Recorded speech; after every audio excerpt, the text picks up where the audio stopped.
के5 trading में खुशामदीद traders. मेरे कुछ इंडियन दोस्त हैं, ट्रेडर ट्रेडिंग करते हैं इंडियन मार्केट में। उन्होंने मुझसे रिक्वेस्ट की थी कि मैं इंडियन मार्केट के ऊपर अपना रिव्यू या पॉइंट ऑफ व्यू या जो भी अपना एनालिसिस है उनको बताऊं। उस हवाले से मैंने एक वीडियो निफ्टी फ्यूचर की डाली थी तकरीबन एक हफ्ता पहले, जो लोगों ने काफ़ी पसंद की थी। और उसके बाद मेरे पास कमेंट्स के अंदर और दूसरे अलग से भी मैसेजेस आए थे कि आप इस सिलसिले को जारी रखें। तो चलिए हम शुरू करते हैं। दोबारा मेरी कोशिश पूरी होगी कि मैं तकरीबन हर हफ्ते निफ्टी के बारे में आने वाले हफ्ते की जो है कि रिव्यू या अपडेट आपको मैं दे सकूं। इस वक्त आपके सामने निफ्टी फ्यूचर का चार्ट मौजूद है और वीकली टाइम फ्रेम के अंदर ये चार्ट मौजूद है। अगर आप ये देखें तो इसके अंदर बहुत सारे लेवल्स आपको ऐसे नजर आएंगे जो कि हमने पिछले हफ्ते ड्रॉ किए थे और मार्केट आज उन्हीं लेवल्स के अंदर आगे पीछे यानी कि मूव हो रही है। जिसके अंदर ये लेवल हमने बनाया था सबसे नीचे वाला, जो कि तकरीबन आपका 15,000 समथिंग के आसपास बनता था, 15,900 के आसपास बनता था। और हमने कहा था कि हमारे हिसाब से ये लेवल एक स्ट्रॉन्ग सपोर्ट है। यहाँ पे मार्केट दो बार रीटेस्ट कर चुकी है इस लेवल को, दो तीन मरतबा, लेकिन उसके बावजूद ये एक स्ट्रॉन्ग लेवल है, ये एक स्ट्रॉन्ग सपोर्ट है। अगर मार्केट इस लेवल को ब्रेक करती है तो फिर इसका अगला टारगेट आपका जो बनेगा वो बनेगा 14,500 के आसपास। तो ये एक और लेवल है, लेकिन इस लेवल तक आने के लिए मार्केट को अभी थोड़ा सा टाइम चाहिए, क्योंकि फ्यूचर कॉन्ट्रैक्ट है, लोग आमतौर पे इतना लंबा होल्ड नहीं करते। हो सकता है 2-3 महीने इस लेवल तक आने में मार्केट को लग जाए, लेकिन ये एक हमारा अल्टीमेट टारगेट हो सकता है। अच्छा, अब इसके बाद हम ये देखें कि ये जो लेवल बना है इसके बिल्कुल ऊपर आपको यहाँ पे एक छोटी सी फेयर वैल्यू गैप नजर आ रही है। तो जब आपको ये फेयर वैल्यू गैप नजर आ जाए तो उसके बाद लेवल आपका काफी स्ट्रांग हो जाता है। ये बहुत छोटा सा गैप है, कोई ज्यादा लंबा चौड़ा गैप नहीं है, लेकिन यहाँ पे बहरहाल वो गैप मौजूद है आपके लिए। ये इसकी मैं बात कर रहा हूँ। तो ये रिव्यू है मेरे, ये मेरा वीकली टाइम फ्रेम के हवाले से मेरा जो है कि एक अदद मेरी अंडरस्टैंडिंग है। लेकिन इसके अलावा अगर आप मार्केट के टॉप एंड बॉटम के हवाले से भी देखें तो मार्केट ने जो 11 अक्टूबर 2021 को जो टॉप बनाया था उस टॉप को अभी तक उसने मेंटेन किया हुआ है। ठीक है, ये टॉप आपका मेंटेन चल रहा है, यानी कि एक साल हो गया है मार्केट इस रेंज के अंदर चल रही है वीकली टाइम फ्रेम के हवाले से। जब मार्केट जो है कि इतनी बड़ी रेंज के अंदर चलती हो तो इसका मतलब ये है कि यहाँ पे इंस्टीट्यूशंस अक्सर अपनी जो पोजीशन है जो है वो ऑफलोड करते हैं, और उसको ऑफलोड होने की चीजें आपको बार बार इन चार्ट्स के अंदर नजर आ रही है। ठीक है ना, ये देखिए यहाँ पर जो है कि ये पूरी जगह जो कि आपको ये बिल्कुल नजर आ रही है। और अभी खासतौर पे जो ये आखिरी 3 हफ्ते का जो मूव आया है तो बड़ा स्ट्रांगली नीचे आया है ये।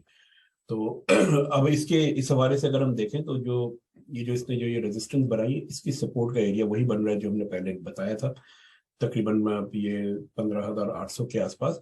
और मार्केट उस एरिया के अंदर आई है। यहाँ पे इसने जो है कि एक स्प्रिंग दिया, फिर ये ऊपर चली गई है, फिर यहाँ पे नीचे आई है, फिर ये ऊपर गई और अभी ये दोबारा नीचे आ रही है। एक और बड़ी मजे की जो चीज जो आपने इसके अंदर नोट करनी है वो ये नोट करनी है कि अगर आप ये देखें कि इस जगह के ऊपर और इसके अलावा फिर आपका जो है कि वो इस जगह के ऊपर और इस जगह के ऊपर और इस जगह के ऊपर मार्केट अपने जो है कि लोअर लोज बना रही है, हाई लोज बना रही है। ये मार्केट आपकी जो है कि हाई नहीं बना पा रही। तो ये एक और सिग्निफिकेंट मूव है कि ये हाई है, हाई लो है, हाई लो है और हाई लो है। ये लोअर हाई कह लें इसको, ठीक है, लोअर हाई। हाँ, और इसी तरह अगर आप मार्केट को देखें तो मार्केट ने अपने यहाँ पे ये लो बनाया है और उसके बाद फिर इसने ये लो बनाया है और फिर उसके बाद इसने ये लो बनाया है और फिर उसके बाद इसने ये लो बनाया है। ठीक है, इसको मैं ज्यादा इम्पोर्टेंस नहीं दूंगा, लेकिन ये लो एक इम्पोर्टेंट लो है। और ये आप ही देखें कि तो ये इस तरीके से ये मार्केट आपकी इंडिकेशन ये दे रही है कि मार्केट नीचे आना चाहती है। और मार्केट नीचे आएगी तो इसका फिर पहला टारगेट जो हमारा होगा वो होगा 15,000, और फिर उसके बाद दूसरा टारगेट हमारा इसके अंदर होगा 14,500। तो ये दो रेंज मैंने यहाँ पे डिफाइन की है। और आने वाले दिनों में मार्केट का को हम यहाँ से रिजेक्शन, मार्केट के इन जोन्स के अंदर से रिजेक्शन देख रहे हैं। अब हम आते हैं छोटे टाइम फ्रेम में, और छोटे टाइम फ्रेम में याद रखिएगा कि लोअर टाइम फ्रेम के हवाले से जो मेरा शॉर्ट टर्म टारगेट है वो ये है कि ये मार्केट ने इस जोन को टच किया। ये हमने पिछले हफ्ते ये जोन ड्रॉ किया था और हमने कहा था कि मार्केट यहाँ पर हमें रिएक्शन देगी, और ये रिएक्शन इसने दिया है। ये इस जगह पे थे जब हमने इस जोन को ड्रॉ किया था। अभी हमारी एक्सपेक्टेशन ये है कि मार्केट ने इतने हाई वॉल्यूम के ऊपर क्लोजिंग इसने ऊपर करने की कोशिश की है, लेकिन क्योंकि यहाँ पे गैप मौजूद था इस वजह से ये क्लोजिंग आपकी जो है कि अच्छी नहीं हो सकी। तो मार्केट ने ने अभी इवन ये कि पिछली कैंडल जो थी उसके लो को भी टच नहीं किया है। तो हम एक्सपेक्ट करेंगे कि आने वाले दिनों में, आने वाले वीक में, अगला जो हफ्ता आ रहा है उसके अंदर मार्केट थोड़ा सा और रिएक्शन देगी, ये ऊपर की तरफ जाएगी, लेकिन बहुत कम इस बात के चांसेस है कि वो प्रीवियस हाई को इसको ब्रेक कर सके। वो यकीनन इसके मिड में कहीं पे आके आपको एक तरह का रिएक्शन देगी और उसके बाद फिर दोबारा नीचे आएगी। तो हम इसको डेली टाइम फ्रेम में देखते हैं। डेली टाइम फ्रेम में अगर आप ये देखें तो ये जो हमने बनाया था एक तरह से जो स्विंग लो, यहाँ से मार्केट ने आपकी मुसलसल ऊपर गई है, ठीक है ना, हायर हाइज बनाती हुई। और ये हायर हाइज बनाती ऊपर गई, इसके बाद फिर यहाँ पर आने के बाद इसने शॉर्टनिंग ऑफ थ्रस्ट दे दी है। अगर आप ये देखें तो आपको यहाँ पे शॉर्टनिंग ऑफ थ्रस्ट बनती हुई नजर आ रही है इस जगह के ऊपर, ठीक है। ये आपको शॉर्टनिंग ऑफ थ्रस्ट बनती हुई नजर आ रही है। शॉर्टनिंग ऑफ थ्रस्ट जब बनती हुई नजर आती है तो इसका मतलब ये होता है कि मार्केट एक अदद 1 2 3 बनाती हुई या एबीसी बनाती हुई नीचे आने की कोशिश जरूर करेगी। ये देखिए, ये इसके बाद फिर ये मार्केट आपकी ये नीचे आई है, यहाँ तक आई है ए बी सी करती हुई, और अब ये मैं ए बी सी करती हुई मैं इसको ऊपर जाता हुआ देख रहा हूँ, लेकिन मेरा जो जोन जो होगा इसका ऊपर जाने का वो इतना स्ट्रॉन्ग जोन नहीं होगा। ये देखिए, मैं एक्सपेक्ट कर रहा हूँ कि ये मार्केट आपकी जो रिएक्शन देगी इस हफ्ते, अगले हफ्ते और आने वाले 1 2 हफ्तों में, वो इन जगहों के ऊपर आस पास आकर एक अदद रिट्रेसमेंट जरूर देगी। यानी कि मेरी एक्सपेक्टेशन ये है कि मार्केट आपकी जाएगी ऐसे ऐसे, और फिर इसके बाद ये दोबारा नीचे आने की कोशिश करेगी। ये मेरी एक्सपेक्टेशन है आने वाले दिनों में निफ्टी फीचर के हवाले से।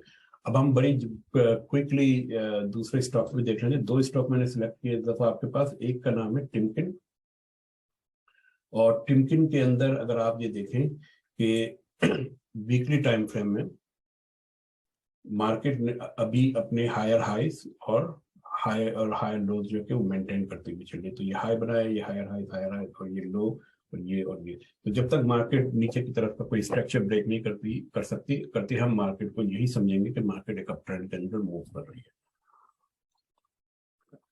अब इसके अंदर जो इम्पोर्टेंट जो पॉइंट्स जो हमने वॉच करने हैं वो ये वॉच करने हैं कि आया मार्केट इस जोन को ब्रेक करती है कि नहीं करती। ये एक हमारा एक जोन स्ट्रॉन्ग बना है यहाँ पर, जो मैंने इसको मार्क भी किया, और ये मेरी एक्सपेक्टेशन है कि मार्केट इस जोन को लाजमन ब्रेक करके ऊपर जाएगी और फिर उसके बाद ये नीचे आके क्लोजिंग देगी।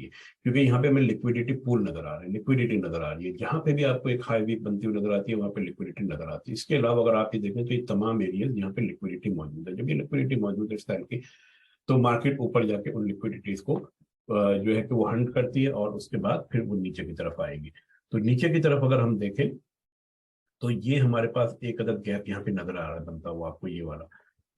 तो जिसकी वजह से मेरी एक्सपेक्टेशन ये है कि मार्केट ये इस जोन के ऊपर आकर अपना कोई ना कोई एक रिट्रेसमेंट देगी, फिर ये ऊपर जाएगी। अभी तो फिलहाल ये मार्केट ऊपर की है। अगले हफ्ते भी इस चांसेस जरूर, इस बात के चांसेस है कि ये जो आपका जो मूव आया है उसका फॉलो थ्रू हमें अगले हफ्ते मिल जाएगा। और ये फॉलो थ्रू अगर हमें यहाँ पे अगले हफ्ते मिलता है तो फिर इसका मतलब ये कि मार्केट ये प्रीवियस हाई को ब्रेक करेगी और फिर ये नीचे आएगी। क्योंकि अभी इसके अंदर अगर मैं फिबोनाची अपने ड्रॉ करूँ प्रीवियस लो से यहाँ से लेकर के यहाँ तक, तो अगर रिट्रेसमेंट मुझे चाहिए इसकी, तो मैं यहाँ पे इसके आसपास ये जो गैप आया है इस गैप के आसपास रिट्रेसमेंट में देखता हूँ, फिर ये मार्केट दोबारा ऊपर जा सकती है। लेकिन मेरा ख्याल में ये एक स्ट्रॉन्ग मूव में ऊपर की तरफ जा रही है, तो इस बात की बहुत ज्यादा का चांसेस है कि शायद ये यहाँ तक ना आ सके। हो सकता है कि ये आपको 2500 के आसपास रिट्रेसमेंट देकर फिर ये ऊपर चली जाए। तो ये एक छोटा सा व्यू है मेरे लिए, आप इसको नजर में रखिए। इस वक्त मार्केट के अंदर बाइंग की कोई सिचुएशन नहीं बनती जब तक एक बार ये ब्रेक करके ना चला जाए और नीचे दोबारा ना आएंगे। क्योंकि मैं हमेशा इस बात का कायल हूँ कि अगर आप जो है कि मार्केट को चेस करेंगे तो मार्केट को चेस करने में इस बात के ज्यादा इम्कान है कि आप या तो अपनी ट्रेड लॉस के अंदर बंद करेंगे या बहुत ही कम प्रॉफिट के ऊपर बंद करेंगे। लेकिन अगर आप मार्केट राइट टाइम पे राइट लोकेशन के ऊपर अगर बाय करते हैं, जैसे मेरे हिसाब से मेरा टारगेट ये है 2426 के आसपास अगर ये आके रिट्रेसमेंट देती है, दैट्स अ गुड टारगेट, ठीक है ना। इस जगह के ऊपर अगर हमें देती है तो ये बहुत अच्छा टारगेट है। और यहाँ पर आने के बाद फिर मेरी कोशिश ये होगी कि अगर मार्केट प्रीवियस हाई को ब्रेक नहीं भी करती तो मैं एक डिसेंट प्रॉफिट के अंदर मेरे पास टाइम भी होगा और स्ट्रेस फ्री होकर मैं निकल सकता हूँ मार्केट से। लेकिन अगर मैं अभी बाय करूंगा तो मेरे पास यहाँ पे रूम नहीं है इतनी ज्यादा। तो इस अगर इतनी ज्यादा रूम मेरे पास नहीं है तो फिर मैं क्यों खामोखा में स्ट्रेस वाली ट्रेड करूं? मैं इसको छोड़ दूंगा। अगर ये मार्केट इसको ब्रेक करके निकल जाती है, दैट्स फाइन, इसमें कोई परेशानी वाली बात नहीं है। फर्स्ट किया कि मार्केट ने इसको ब्रेक किया, ये दोबारा यहाँ पे आकर रीटेस्ट करेगी। जब ये इसको रीटेस्ट करेगी फिर आप दोबारा एंटर हो जाइए मार्केट के अंदर।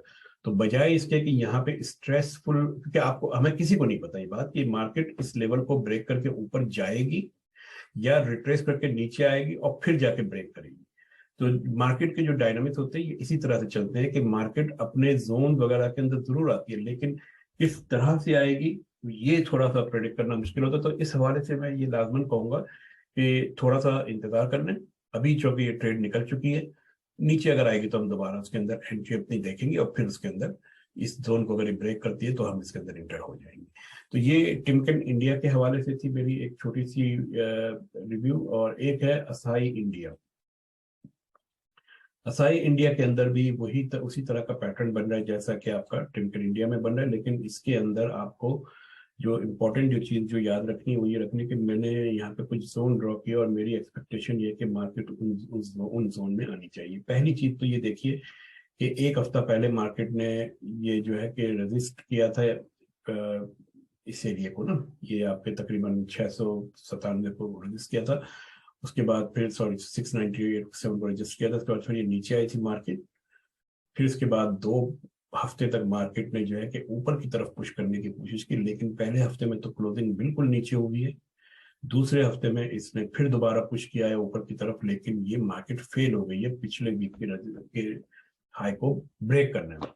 अब ये जो कमिंग वीक आ रहा है, अगर कमिंग वीक के अंदर अगर ये मार्केट को एक अच्छा फॉलो थ्रू मिल जाता है तो फिर मेरी एक्सपेक्टेशन ये है कि वो इसको ब्रेक कर लेगी।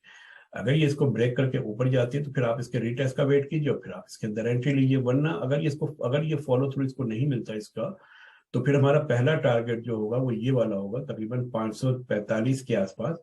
और उसके बाद जो दूसरा टारगेट होगा वो हमारा होगा तकरीबन 512, और फिर आखिरी टारगेट हमारा होगा 535 के आसपास। तो ये वो एरियाज हैं जहां पे मैं मार्केट की रिट्रेसमेंट की एक्सपेक्टेशन कर रहा हूँ, और वो इस लैग के रिट्रेसमेंट की एक्सपेक्टेशन कर रहा हूँ।